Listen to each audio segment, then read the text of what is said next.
Hi everyone, welcome back to my channel. आंनि गोदान video नोंथांमोनखौ फिन खनसेबाव गोसो गोरबोजों बराय हरबाय आसा खालामो दिनै बानि भिडिअखौ जोबजासिम नायलांगोन होननानै थ'दो बिदिब्ला भिडिअखौ स्टार्ट खालामसै एसे नै माबायाव थांनो ओंखारदों आरोना जों बिमा फिसा साथामजों दुर्गा मानि मन्दिर दर्शन जानानै फैनोसै एसे बोसोराव खनसेल' फैयो दर्शनथ' जाखानांगोन उफाय गैया थांनो बादोंमोन थावबो है मामि मानबायगासिनो दं सनाया गाहायाव थावबो थांनानै फैनोसै दर्शन जानानै फैनोसै आरो फिसाजो गेदेराबो थांनो लुबैयोना जेरावबो थांनोबो जाया ओंखारनोबो मोना ओंखायनो दसे देखायनानै लानानै फैनोसै फिसाफोरखौ साथामजोंनो बिमा फिसा साथामजोंनो ओंखारनानै बिमा फिसा साथामजोंनो थांनानै फैनोसै आरो जोङो रावबोथ' गैया नालाय दा हासबेन्ड थाबासोमोन दा ज' थांनो मोनसिगौमोन बिदि मोदोमाव बानानै थांलायलायनाय मालायलायनाय बिराद बाथारबाय आरोना ओंखारनोनो माने न'आवनो थाबाय थानो लुबैबाय आं उफाय गैयियावसो ओंखारनांगौ बायदियावसो ओंखारसै आरोना नायलांबाय थादों आंजों लोगोसे क'क्राझारनि मेलाखौ नायलांफादो आंनि नायगिरि बिथांमोना भिडिअखौ सेट खालामसै नायलांबाय थादो दिनै बानि भिडिअखौ जोबजासिम आरो मोनसे खोथा सनाफोर जायफ्रा आंनि चेनेलाव गोदान अननानै चेनेलखौ साबस्क्राइब खालामाखै प्लिज अननानै चेनेलखौ साबस्क्राइब खालामनानै लादो सोरबाफोर गोदान आंनि चेनेलाव फैदोंबा साबस्क्राइब खालामाखैबा अननानै प्लिज चेनेलखौ साबस्क्राइब खालामनानै हो लाइक हर कमेन्ट हर शेयार खालाम आरोना नायलांबाय था दिनै भिडिअखौबो जोबजासिम दा जों थांनो ओंखारसै टाइमा दा 4:30 जाबाय आरोना थांनानै फैनोसै थाब-थाबनो मोनायाव दिगदार जायो गथ' लानानै थांबा ओंखायनो आङो थाब-थाबथिं थांनो खुलुमनानै फैनोसै नायलांबाय था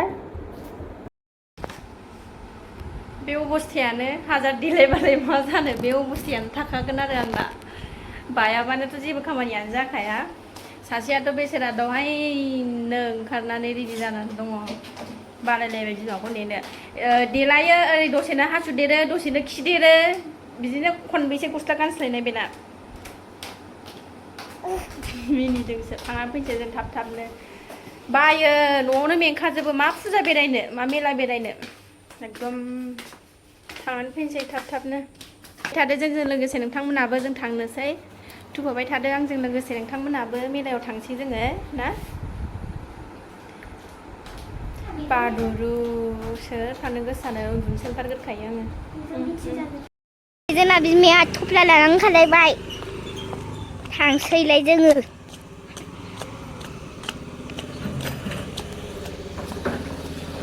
थाला मारिदों नै थाला मारिगासिनो नै जोंना थफ्लाया ओंखारलायबाय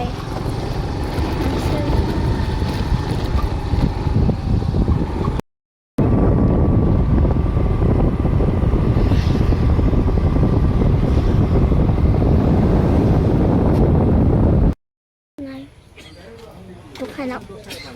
माबा लादों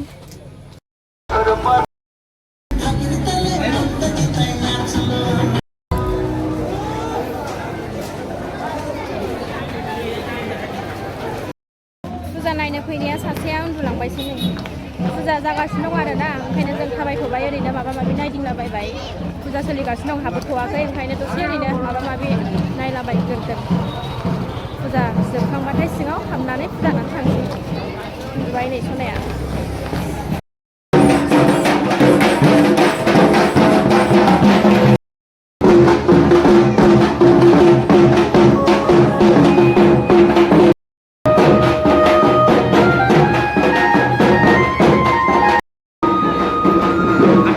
मेहेन्दिसो लागायनोसैनो फुजा सोलिगासिनो दं आरोना फुजाया दाबो जोबाखै होनोनो मोनथ'वाखै जों जा गोबाव नेनांबाय मोनालायबाय नै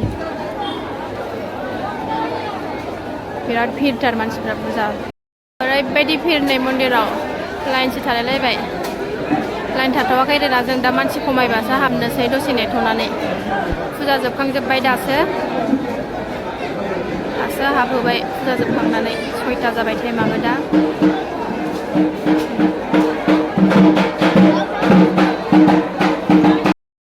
ओरैबायदि नारा नाथाबो थांनांगौ थांगबाय সত্যি কথা বলছি সবাই কমপ্লেন করছে অন্যান্য ভক্তরা তারা আমাদের কোনো ভিতরে যেতে দিতে হবে গতিকে প্লিজ যারা ভক্তবৃন্দ রাইজ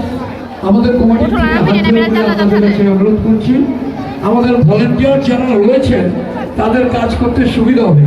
এই সুবিধাটুকু দিন তাই আমাদের বিনীত অনুরোধ আপনারা जामोना साजायदों मालाय थांफिनसै जों ओंखारफिनबाय যে সবাই কমপ্লেন করছে দিদিরা যারা ভিতরে রয়েছেন বাধা দেওয়া जाना लांनोसै जाखाबाय नों थिगसेनो दै लाबोलाय मा गथ'ला ओरैबायदि भिर ना नारा नाथा हाबनानैसो फुजा होनानै फैबाय जोङो गथ' लानानै जाथारा बेबायदि लाग्रा गैया मा गैया बिराद खस्थ' मोनखायो मेंजोबखायो बुला फिजाखौनो लानोसै ओमफ्राय ओंखाम संनांसिगौलाय भारायाव फैबाथाय माने मालाय संनाय जानो लुबैयो आरोना मेङो ओंखायनो आं दहायनो दालि रुलांखानानै गालांदों ओमफ्राय दा ना दङ नाखौल' एवनानै दालि सम्बार होनोसै जाबाय बेनो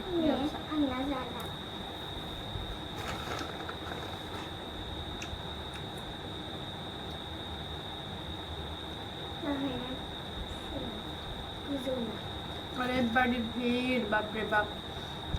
थाब होनानै फैनो नागिरदों बहा मोनासो रायलायबाय 6:30 जाबाय फुजा होनायावनो गोबाव लाबायना ओंखायनो जागना लानानै संगासिनो दं आङो रुनानै गालांखादोंमोन नालाय दा समबाबल' होबाय ओमफ्राय ना एवनोसै जाबाय बेनो बायो बिराद बायो आरोना दासिमबो फैबाथाय संनानै जानो उफाय गैया माथो खालामनो संनानै आयौ संनानै होग्राबो गैयाबा ना सना नों देरबासो संगोन ना खालामोन ओरैबायदि बाजाबाय थानो बायोना गरम आरो बे हाव हावनो दावराव थानो बाथारबायमोन बिसोरा ओंखामखौ संगोना लानोसै थाब थाबनो दसे उनाव लोगो मोनफिनगोन ना एवनोसै नै नायाव कर्नफ्लावार होनानै लाबाय आङो एसे ओमफ्रायो माबा मा होनोमोनलाय फुड कालार होनानै लाबाय ओमफ्राय एवनोसै आरामनो दालि ओंख्रि ना भाजा जेबो गैया जि मोजां कालार जाबाय नै नाया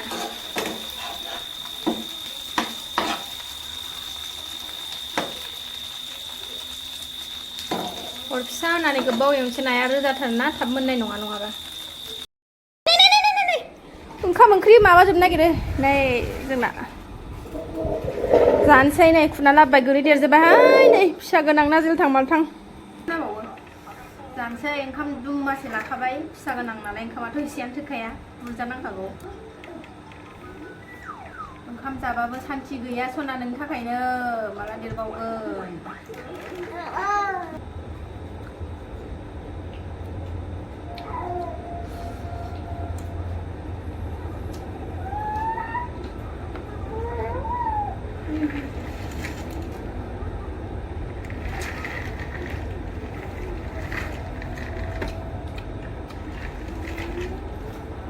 नाखौ सुनो थाखाय जानो बायो आङो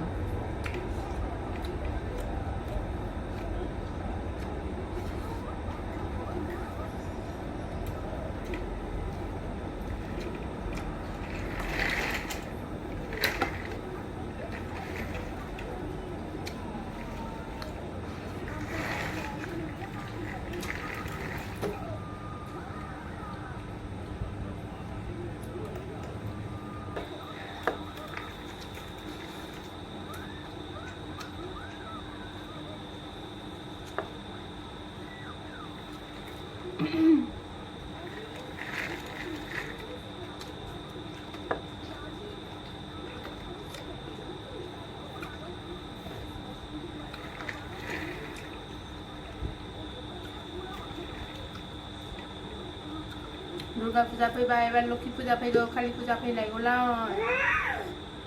काली फुजायाव जाजाला जानोसै थालिर लायग्रा मानसि गैयाना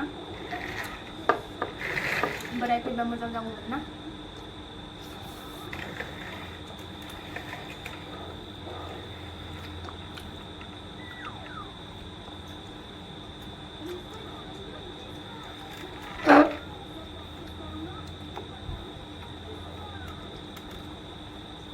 दाङालै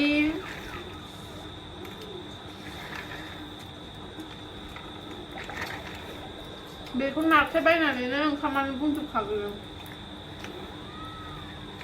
मालानि दिनाव बे सुख मोनजाबावगोन दा भगबान दा ओंखामखौ जाबाय थानोसै आङो ओंखामखौ जाबाय थानोसै जोङो नारा नाथा जोंना ओंखाम जानायाबो दिनै भिडिअखौ बां दोनथ'नोसै नेक्स्ट भिडिअ थाबनो लोगो मोनगोन आरो आंनि भिडिअखौ नायनानै मोजां मोनदोंबा like comment share and subscribe खालामनो दाबाव अननानै